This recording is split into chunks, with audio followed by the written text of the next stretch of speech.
하나님의 큰 은혜라고 오늘 제목을 달아보았습니다. 하나님의 큰 은혜라. 이렇게.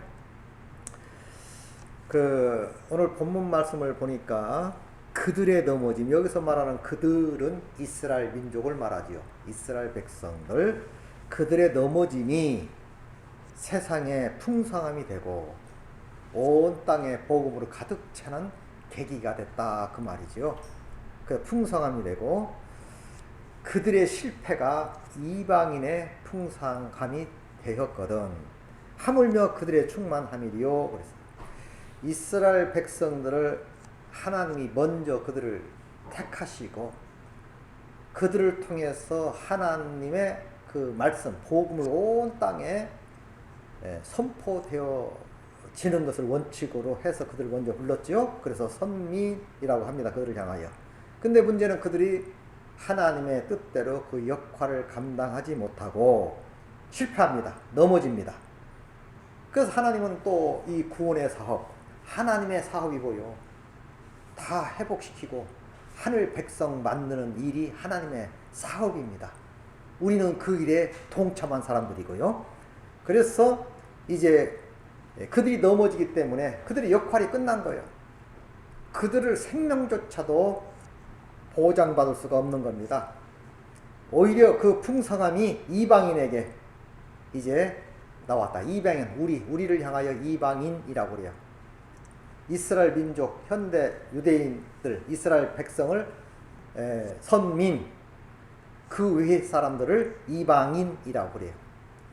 자, 그들이 실패함으로 복음이 이방인에게, 우리에게 넘쳐 흘렀다. 이렇게 되었다, 그 말이에요. 자, 11장에 계속해서 13절, 14절 보니까 내가 이방인인 너희에게 말하노라.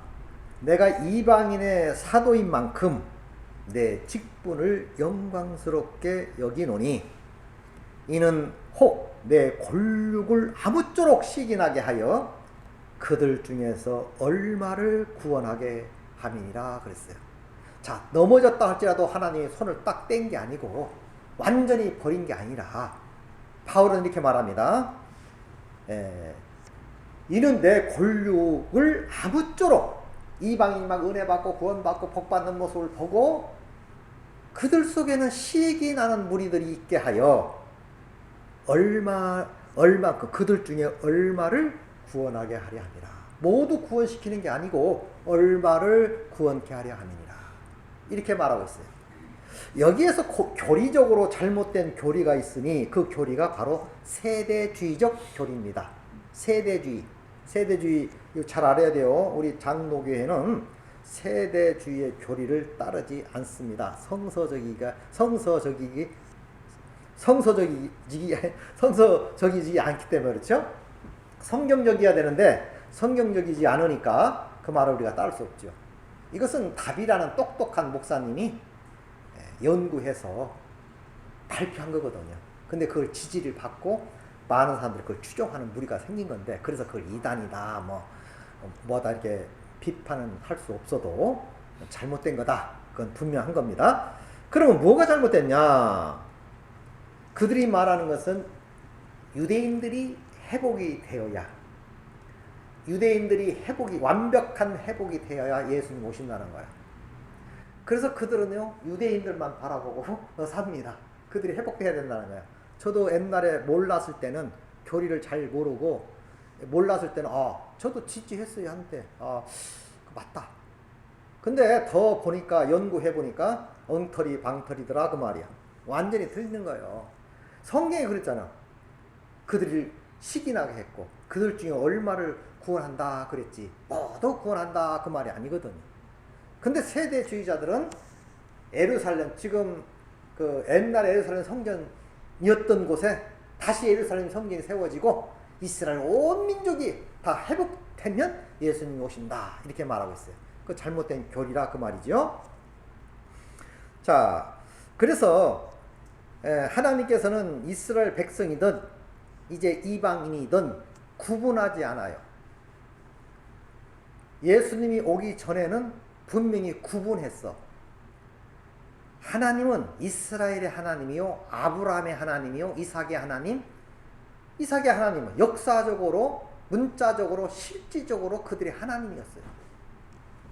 그런데 이스라엘이 실패하고 난 이후, 또 예수님이 오신 이후로 이제는 이스라엘 하나님이 아니고 누구든지 예수 믿으면 멸망치 않는다는 말씀에 의하여 누구든지 예수님을 영접하면 그 하나님은 우리의 하나님도 되신다, 그 말입니다.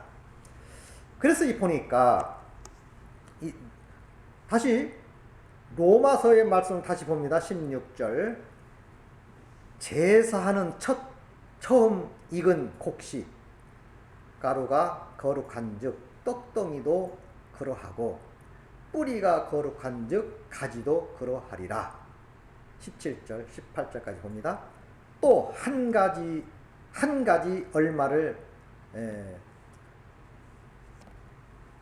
꺾이었는데 돌감람나무인 내가 그들 중에 접붙임이 되어 참 감람나무 뿌리의 진액을 함께 받는 자가 되었은즉 그 가지를 향하여 자랑하지 말라. 자랑할지라도 내가 뿌리를 보존하는 것이요 뿌리가 너를 보존하는 것이 아니다. 자, 뿌리가 너를 보존하는 것이다. 이렇게 말하고 있죠. 내가 뿌리를 보존하는 것이요 하나님이 뿌리를 보존하는 것이요 또 그 뿌리가 너를 보존하는 것이다. 지금 무슨 얘기를 하고 있느냐? 하나님이 이스라엘의 하나님이 아니라는 것을 분명히 말하고 있어요. 그들은 이미 찍어냈어요. 하나님이. 그렇다고 다 찍어낸 건 아니고 얼마를 구원하기로 계획되어 있지요. 시기나게 해가지고. 그런데 우리 이방인도 정통성을 갖게 하기 위해서 한 말입니다. 예를 든 거요. 원래 올리브 나무가 감람나무입니다. 감람나무. 그 감람나무 이 발음이 잘 안 되니까 올리브 나무예요. 올리브 나무가 이제 돌감나무. 그러니까 별로 별 볼 일 없는 올리브 나무예요. 우리는 그런 이방인은 별 볼 일 없는 나무라 이 말이에요. 근데 참감람나무, 참 올리브 나무는 그들이 하나님 앞에 순종치 않고 말씀을 거역함으로 말미암아 참가지를 찍어낸 겁니다. 그리고 놔둔 게 아니요. 이제는 쓸모없는 열매도 열리지 않는 다른 가지, 같은 올리브지만 참감람나무, 돌감람나무 나오죠? 그걸 접붙인 거예요. 우리 어릴 적에 접붙여봐서 알아요. 근데 여기 접붙임의 의미는 조금 거꾸로 돼 있어요. 사실은 진짜 접붙임에 바울이 접붙임에 대해서 몰랐나? 하여튼 그럴 수도 있겠죠. 원래는 그 감나무가 있어요. 근데 감이 열리는데 감이 조그마하게 열리다든지 감 종자가 안 좋다든지 그래요.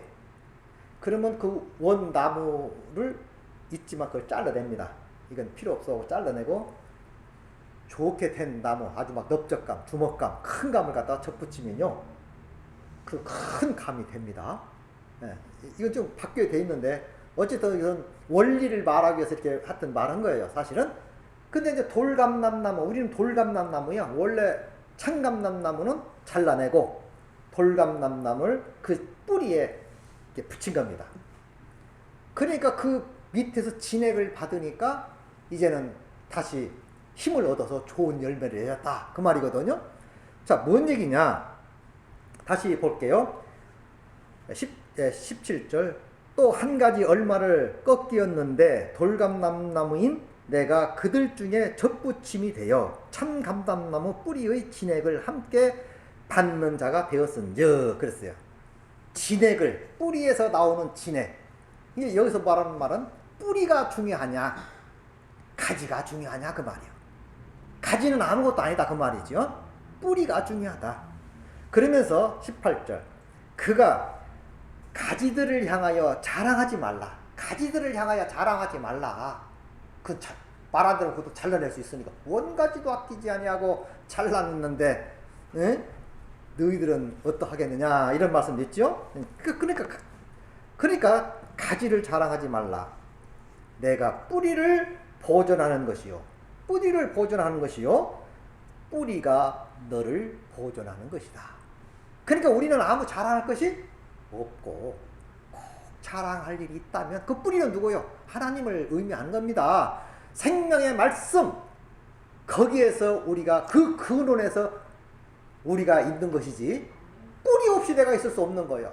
그러니까 우리는 그 뿌리에 의하여 우리가 근거지가 된 거지요. 고로 자랑할 일이 있다면 그 뿌리를 자랑해야 될 줄 믿습니다. 이게 참으로 중요한 내용입니다. 이게 이 말씀이야말로, 이 사건이야말로, 이 원리야말로 정말 은혜 중에 은혜지요. 영원히 버림받을 수밖에 없던 자들 아닙니까? 감사하게도 그들의 넘어짐이 되어 잘라냄을 당함으로 말미암아 쓸모없는 우리가 접붙임을 받게 됐다 그 말이에요. 그들이 빨아먹고 있는 그 뿌리를 우리가 빨아먹게 되었다 그 말이에요. 그래서 우리는 감사하고 또 감사하는 사람으로 바뀌어진 줄 믿습니다. 이건 굉장히 중요한 얘기예요. 그런데 세대주의자들은 이스라엘이 집단적으로 혈통적으로 구원받는 것을 지금도 주장하고 있어요. 그렇지 않습니다. 집단적으로 혈통적으로 유대인이 회복돼야 우리가 회복되는 게 아니고 예수 믿으면 다 회복될 줄 믿습니다. 너나 따지지 않아요. 이제는 이제 얼마는 다시 아마 회복되어서 구원받을 수 있겠지, 유대인 중에. 그러나 우리는 이방인이라도 같은 뿌리에서 그 진액을 먹고 있기 때문에 너나 구분할 필요가 없지요. 한 가정, 한 식구가 된 줄 믿습니다. 이걸 은혜라고 그래요. 은혜. 말할 수 없는 은혜, 표현할 수 없는 은혜, 특별한 은혜 우리에게 베풀어 주셔서 그렇게 된 줄 믿습니다. 자, 보세요. 또 19절. 그러면 내 말이 가지들을 꺾인 것은 나로 접붙임을 받게 하려 함이니라 하리니 옳도다. 그들은 믿지 아니함으로 꺾이었고 너희는 믿음으로 섰느니라. 높은 마음을 품지 말고 도리어 두려워하라. 하나님이 원가지도 아끼지 아니하였은즉 너희도 아끼지 아니하리라. 똑바로 살지 않으면 안 된다 그 말이야. 예배 열심히 하고 말씀 열심히 빨아먹고 잘하시기 바랍니다. 무시하면 잘린다 이거예요. 원가지도 아끼지 아니하고 잘라버렸는데 양자로 부르심을 받은 우리는 하물며 우리는 친자식도 잘랐는데 양자 우리 말하겠겠냐. 정신 똑바로 차려라 그 말이에요. 그러면서 하는 말입니다. 22절. 그러므로 하나님의 인자심과 준엄하심을 보라. 넘어지는 자에게는 준엄함이 있으리니 너희가 만일 하나님의 인자하심에 머물러 있지 아니하면 그 인자가 너희에게 있으리라. 그렇지 않으면 너희도 찍힌 바 되리라. 하나님은 두 성품을 가지고 있어요. 하나는 어진이, 자비로운 마음, 사랑과 자비로운 마음이 있고, 하나는 뭐요? 어미 또는 준엄함이라고 그러죠. 형벌. 분명히 형벌과 사랑이 함께 있다 그 말이에요. 그래서 이 형벌도 사랑이요. 사랑의 하나의 방법입니다. 말을 너무 안 들으니까 잘라버리는 거예요. 그러나 다 잘라버리는 건 아니고 순종하고 따르고 믿는 사람이라면 다시 얼마를 구원해 주겠다는 약속이 있잖아요. 그러니까 다 잘라버리는 건 아니야. 그러나 우리는 하나님의 인자하심에 하나님의 사랑 속에 거한 신앙인으로서 성장하시기 바랍니다. 이렇게 돼야 되는 거예요. 그러면서 23절 보니까 그들도 믿지 아니하는데 머무르지 아니하면 접붙임을 받으리니 이는 그들을 접붙이실 능력이 하나님께 있다. 자르거나 접붙이는 것은 능력이 하나님께 있기 때문에 하나님 안에만 있으면 우리는 틀림없이 은혜 받기 싫어도 받아야 할 백성들인 줄 믿습니다. 이게 참 중요한 얘기예요. 엄청난 얘기입니다, 사실은. 그래서 바울이 이방인과 유대인과의 관계를 접붙임의 그 비유를 통해서 잘 연결되는 거예요. 그래서 뿌리인 거기에 적부침을 받았기 때문에 과거의 유대인들도 거기에서 먹었고 오늘 우리도 그 뿌리에서부터 공급을 받는 우리가 됐다. 그러 이제는 너가 없고 나가 없다. 누구든지 예수만 잘 믿고 그분만 선택하고 그분만 의지하면 승리하게 된다 그 말입니다. 자, 여기 또 더 봅니다. 이 32절 하나님이 모든 사람을 순종하지 아니하는 가운데 가두어 두심은 모든 사람에게 긍휼을 베풀려 하심이로다 그랬어요. 자, 이상한 말을 하지요. 하나님이 모든 사람을 순종하지 아니하는 가운데에 가두었대. 가두어 두시면 모든 사람에게 긍휼을 베풀려고 그렇게 했대. 사실은요, 여기에서 우리가 하나를 깨달아야 할 부분이 있는데, 왜? 저도 옛날에 고민을 많이 했어요. 왜 이스라엘만 택해가지고 그들을 선민으로 만들었을까? 그리고 결국은 그들이 성공하지 못하고 실패했거든요. 하나님은 전지전능하신데 왜 그들을 먼저 택하시고 법을 주셨고 선민으로 택해 주셨음에도 불구하고 그 강력한 돌부심에 있음에도 불구하고 그들은 결국은 실패하고 말았느냐 이 말입니다. 여기에 우리가 의문점이 있지요. 그런데 이거 연구해보면 무슨 얘기냐면 결론적으로는 절대로 우리 인간은 우리 스스로 아무리 제사를 잘 지내고 율법을 잘 지켜도 절대로 의로워질 수 없다는 것을 선포한 겁니다. 이스라엘 민족들을 택해서 특별히 관리했어도 그들이 결국은 쓰지 못하고 넘어지더라 이 말이요. 그래서 이 방법으로는 안 된다 그 말입니다. 이 방법으로는. 그래서 갈라디아서에도 이런 말을 하고 있어요. 3장 21절 23절까지 보니까 그러면 율법이 하나님의 약속들과 반대되는 것이냐? 결코 그럴 수 없느니라. 만일 능히 살게 하는 율법을 주었다면 의가 반드시 율법으로 말미암았으리라. 만약에 율법으로 의롭게 된다면 의인들이 율법을 지켜서 돼야 되는 게 아니냐? 아니라는 거예요. 그게 아니라는 거예요. 그러면 우리는 의문이 있죠. 그럼 왜 율법을 주었어요? 안 되는 줄 알면서 지키지도 못할 법을 주어가지고 왜 지키라고 합니까? 라고 말할 수 있죠. 그걸 좀 설명하기 전에 32절 그러나 성경이 모든 것을 죄 아래 가두었으니 이는 예수 그리스도를 믿음으로 말미암아 약속을 믿는 자에게 주려 함이니라. 믿음이 오기 전에 우리가 율법 아래 매임받고 계시될 믿음의 때까지 갇혔느니라 그랬거든. 가둬놨다고 말이야. 그러면 오늘 로마서에 있는 말씀처럼 하나님이 모든 사람을 순종하지 아니한 가운데에 가두어 두심은 이미 순종하지 아니할 것을 아신 거라 그 말이요. 그리고 가두어 놨어요. 그리고 그 사람들에게 궁휼이란 말이 뭡니까? 불쌍히 여기는 마음. 그들을 불쌍히 여기셔서 그들을 구원해 주시려고 감춰놨다 이 말이에요.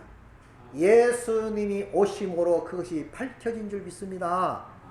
원래 율법이라는 게 우리가 잘못 알면 우리식으로 해석하면 유대인이 준 거다 이렇게 말하는데 사실 유대인이 준 게 아니고 온 인류에게 준 겁니다. 율법이 사실은 모든 인류에게 보편적 가치가 있는 거예요. 법이라는 게. 보세요. 우리나라 이 법도 사람들이 만들어서 헌법을 만들고 법을 만든 것 같지만 그게 성경에 나온 겁니다. 다. 미국의 그 법들이 사람의 머리로 물론 그럴 수도 있겠지만 청교도인들이 미국을 점령하고 나서 예수 믿는 사람들이 만든 거예요. 성경에 입각하여. 성경에서 나온 말이야. 모두가 법을 지켜야 할 의무가 있는 거예요. 그건 법적인 법입니다. 그러나 그 법 가지고는 천국에 못 간다 그 말이야. 그 실패한 예가 다윈 얘기를 한번 해볼게요. 다 아는 얘기니까. 밧세바 사건. 다윗을 보세요. 정말로 그 돌멩이 몇 개 집어가지고 그 고리라는 사람을 넘어뜨렸던 그 패기가 어디 있습니까? 한참 정성기 때에 전쟁에 나가면 무조건 이기고 오는 거예요. 승승장구하는 그냥. 응? 그러니까 사울 왕이 시기하고 질투할 마음조차도 갖게 되는 거 아니에요? 백성들이 나와서 막 사울왕 사울왕 해야 되는데 백성들이 뭐라고 그래요? 누가 그렇게 하라고 다 했는데 다윗은 만만이요 사울은 천천히라 하면서 다윗을 더 지지하는 거예요. 그러면 그 당시 다윗이 인간적으로 살았나요?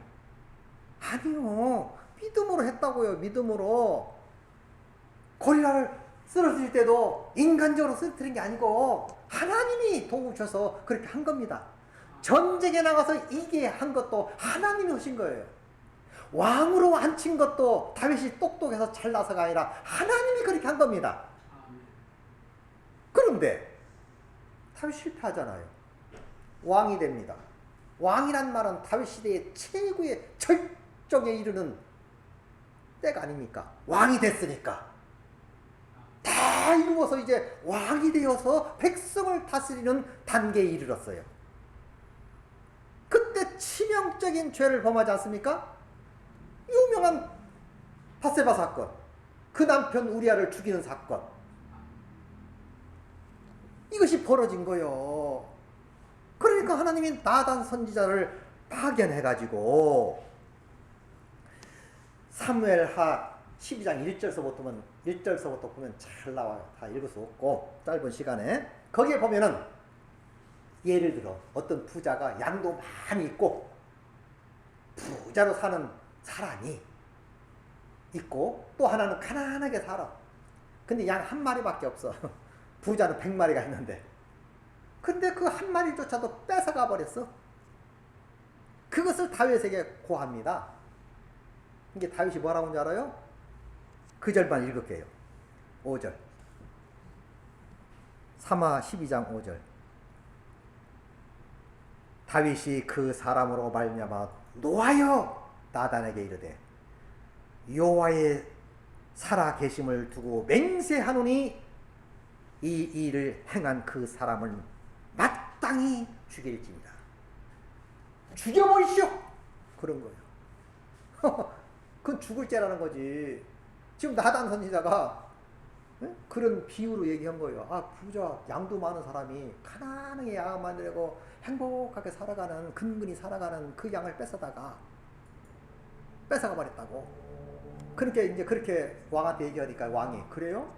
그러면 그 사람을 처단하세요. 죽여버리세요. 마땅히 죽여야 할 일입니다. 맹세하면서 죽이라고 합니다. 그러니까 나단 선지자가 뭐라고 하는지 알아요? 바로 당신이야.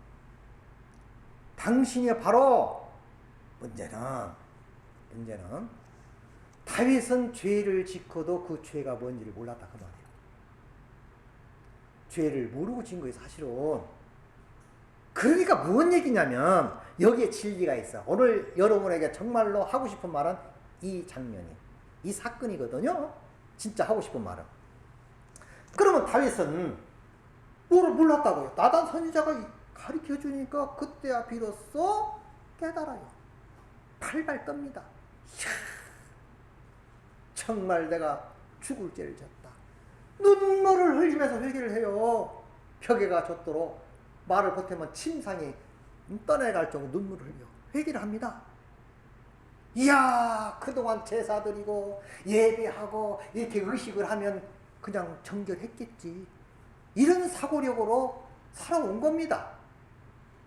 오늘 성도들도 마찬가지일 수 있어요.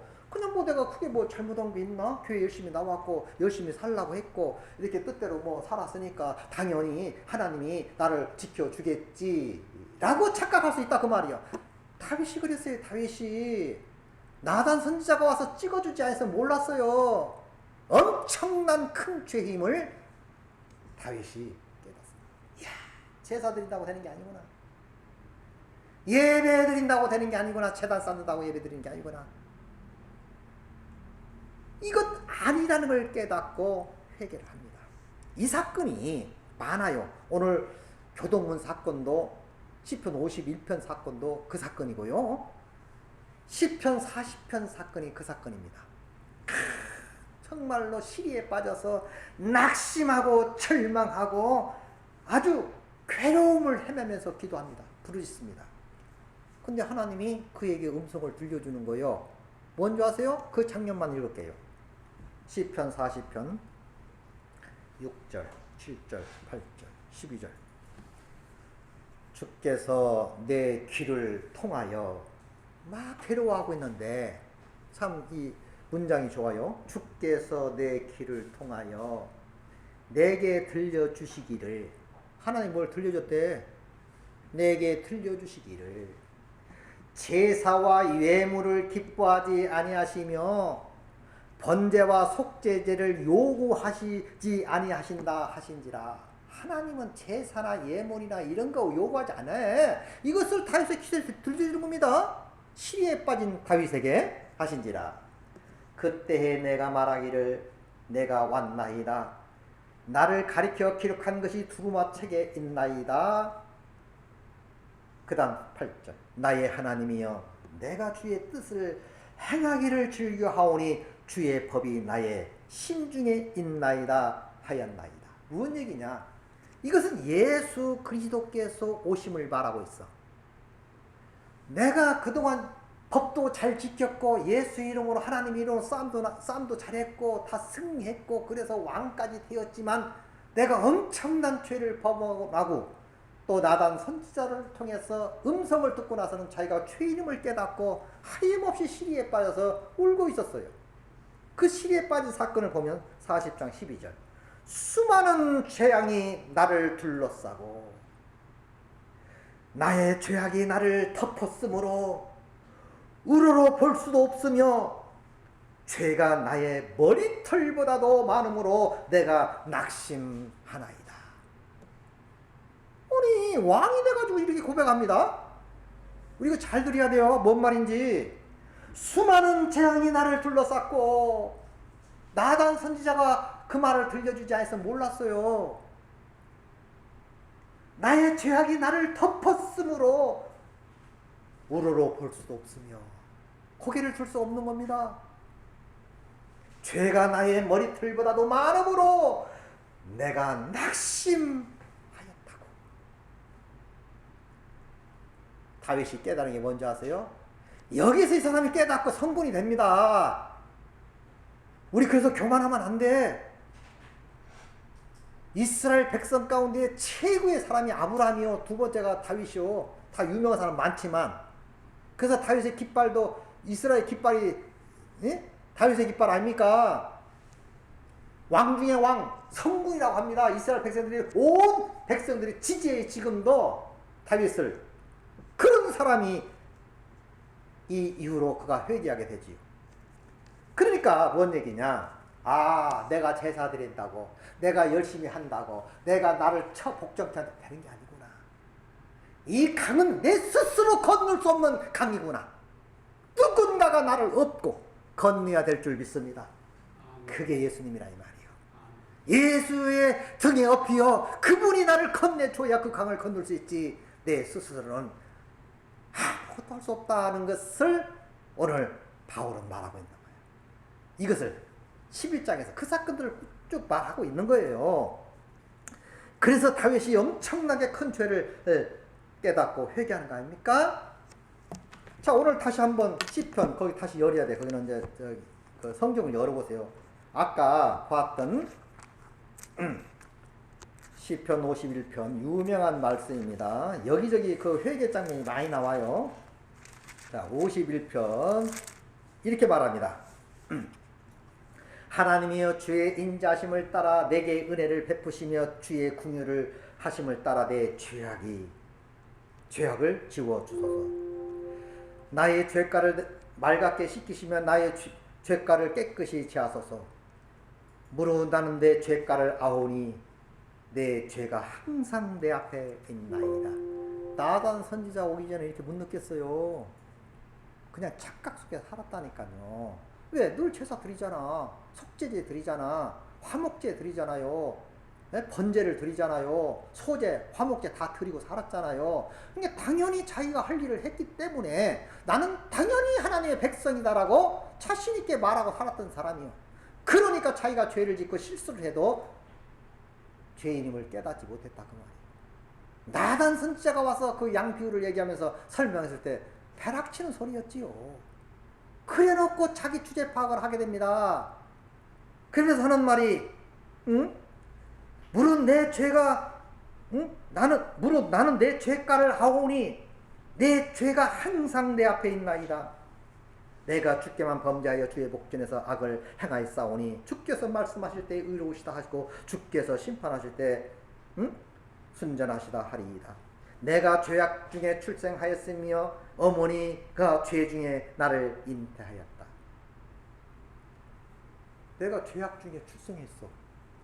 또 엄마가 죄 중에 잉태했어. 옛날에 쌍놈 양반할 때 어때요? 양반은 영원한 양반이 금수 물고 태어난 거예요. 그냥 영원한 양반이야. 쌍놈은 흙수저를 물었기 때문에 그 종도 그냥 남은 자식도 쌍놈이야. 참 억울하지요.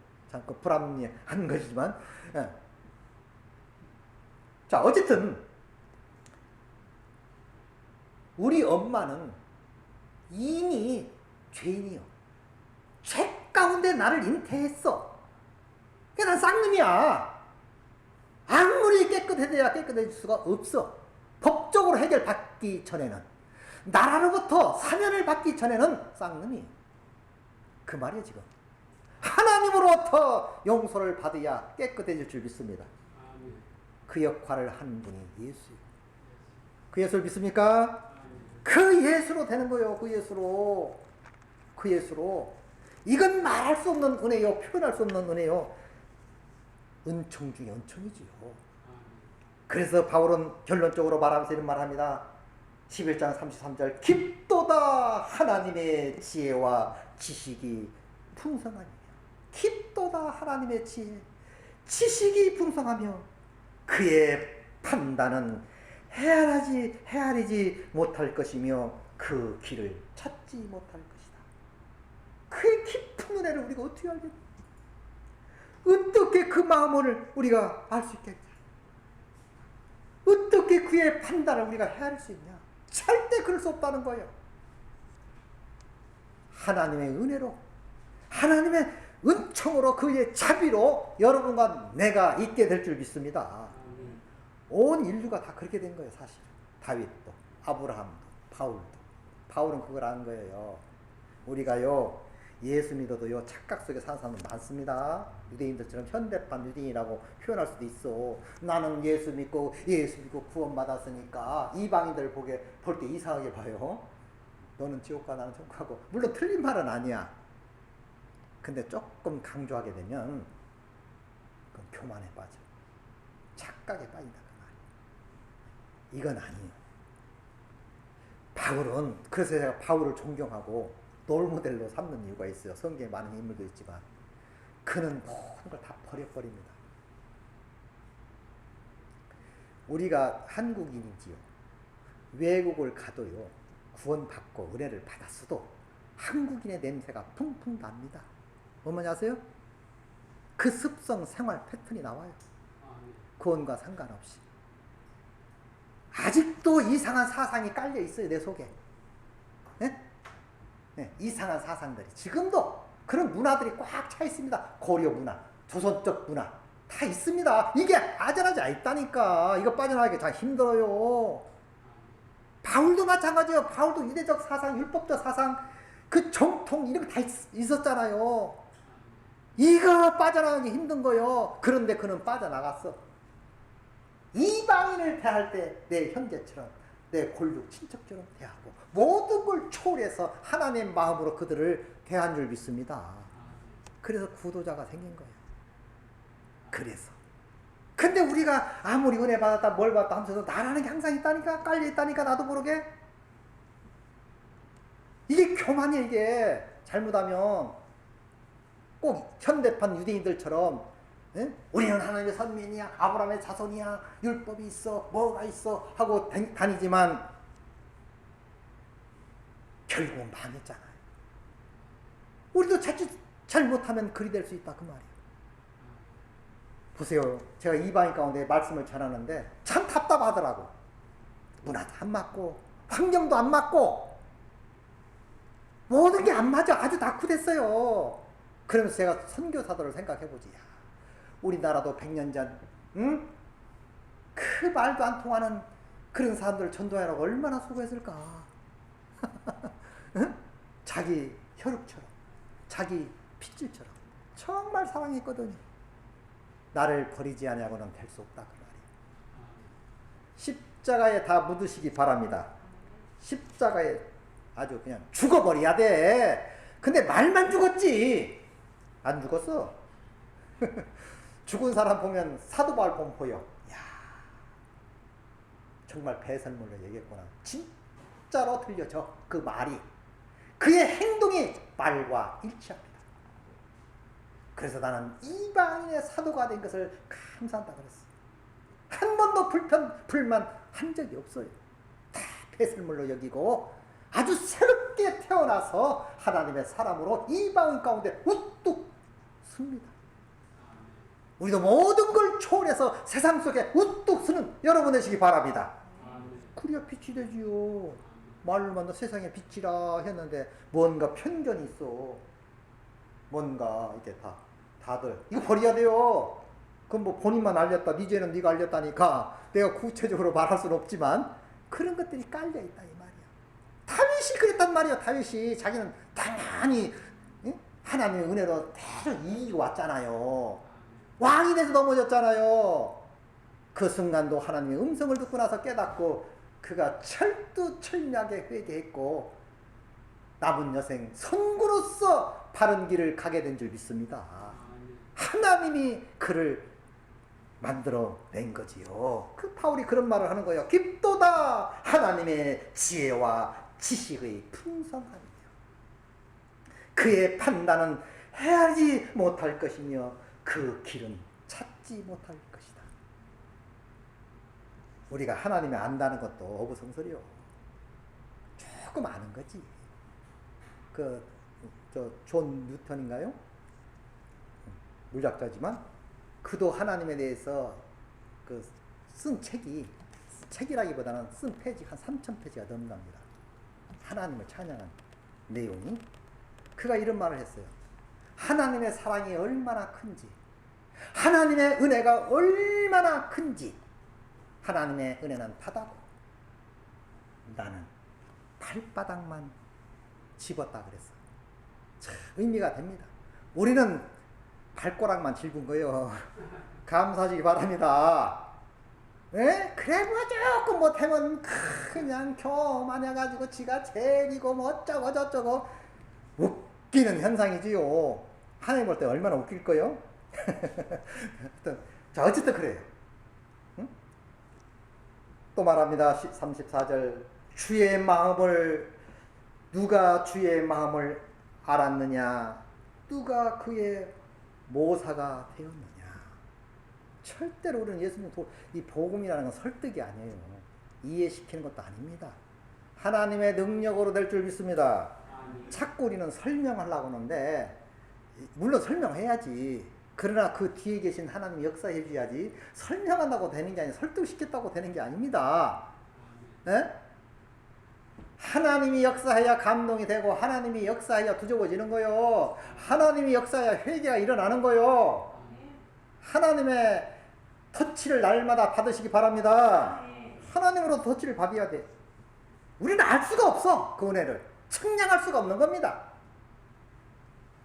누가 주께 먼저 드려서 갚으심을 받겠느냐. 그렇죠. 누가 주께 먼저 드려서 갚으심을 받겠느냐. 이는 만물이 주에서 나오고 주로 말미암고 주에게로 돌아가니라. 그에게 영광이 세세토록 있을지어다. 이렇게 하고 11장이 마칩니다. 모든 것이 주로부터 나오고 다시 주께로 돌아가요.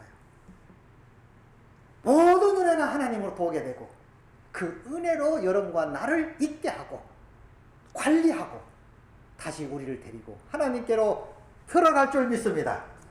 그것이 하나님이에요. 내가 할 것은 아무것도 없어요. 그냥 하나님의 말씀을 듣고 사랑하는 마음을 가지고 엎드리고 기도하고 찾고 찾는 마음 속에 하나님이 함께 하신다 하였으니 하나님의 큰 사랑을 다시 한번 느끼는 이 시간 되시기 바랍니다.